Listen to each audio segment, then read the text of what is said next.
All right, welcome back. So in this video, we're going to talk about effect or effects, workspace. Okay, so I'm going to click on effects, and right away we're going to get a different look and feel than we had with the default.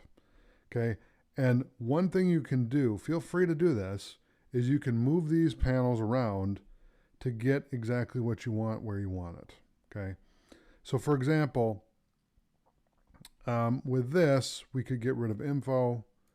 We could get rid of preview, okay, and then we can bring this down.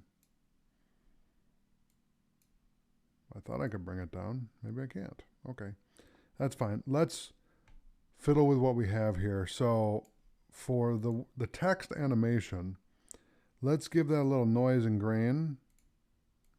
So let's add that to this layer.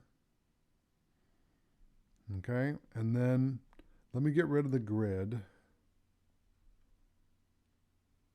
Should be here. Okay, so let me click off of that. Let's go to window, actually view, and I want to turn off the grid. Okay, so now you can see that effect that we applied, okay, which is green.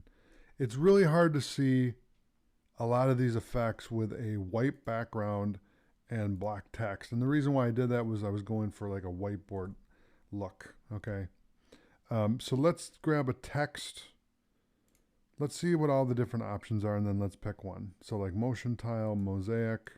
All right, we can add this one, and that's just going to make it blurry, so I'm going to undo that. What I'll do is I'll just grab a couple different ones, and we'll apply them, and then we'll just undo it, just to give you some ideas of how you can add effects with AfterEffects. Ironically, the name, right? Brush strokes. Okay, let's see what that looks like. Okay, that's kind of cool. Okay, so let's play that real quick.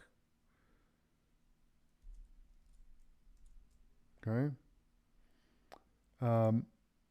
We can look at, okay, they have transitions, they have utility, simulation. Let's do shatter. Let's see what that does. Yeah, we did this one before. Okay.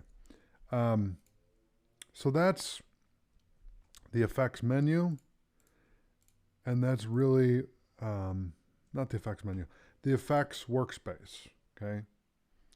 So with that, thanks for watching, and I'll see you in the next video.